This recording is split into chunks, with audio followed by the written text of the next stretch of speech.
A suspected robber was shot dead while his two accomplices were arrested following a shootout with police in Harare's Friday on Monday. The robbers were part of a gang that had been terrorizing families and business premises countrywide. In a statement, National Police spokesperson Assistant Commissioner Paul Nyati confirmed the arrest of Brighton Mangondo and Gerald Rutizira after a shootout incident in which another suspect, Tanaka Nyaude Madzima, aged 29, died. Police in Harare are still looking for 4 suspected armed robbers who were part of a gang that robbed a motorist of a cell phone, iPad and $250 cash last week in southern Harare. The 4 suspects who are wanted have been identified as Paul Chinake alias Paulos, Lovejoy alias Shorty, Teddy and Beto. On Saturday, police shot and killed one of the suspects involved in the armed robbery after an exchange of gunfire in Chitungiza Unit A suburb. A 39-year-old Zesa Holdings employee has been implicated in a fraudulent scheme involving the illegal sale of electricity tokens. Joseph Waguisa appeared before Harare Magistrate Dennis Mangosi, facing charges of fraud. He was granted $200 bail and is expected back in court on the 1st of December. Waguisa, who worked as a billing clerk at ZESA, allegedly collaborated with his accomplice, who is responsible for electricity tokens generation, to manipulate ZESA's credit system, creating fraudulent transactions and generating false refunds.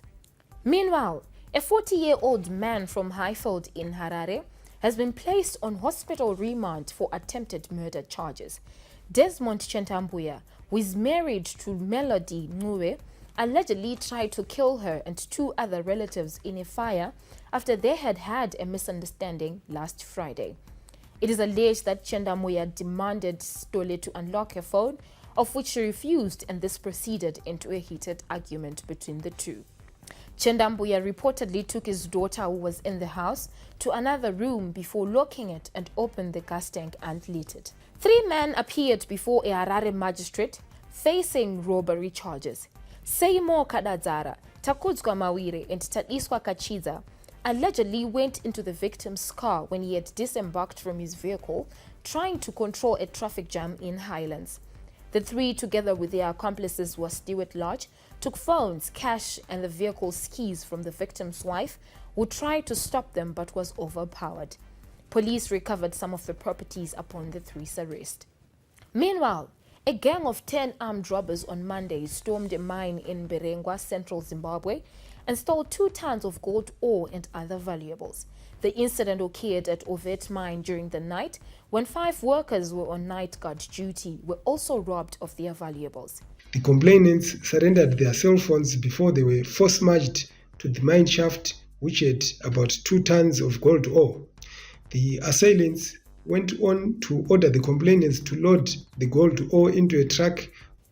Still in the Midlands province, 7 suspects have been arrested for allegedly robbing an 18-year-old man in broad daylight in Gokwe. The suspects disembarked from a Honda Fit vehicle on November 4 around 10 a.m. and pounced on the complainant, one Delta Ndlovu. One of them allegedly grabbed complainant while holding a knife, while others jointly searched him and took away $50 and fled. A report was made at ZRP Gokwe and suspects were later nabbed. Police recovered 2 knives, a hammer, a pair of catapults, and a chisel from the motor vehicle which was being used by the suspects.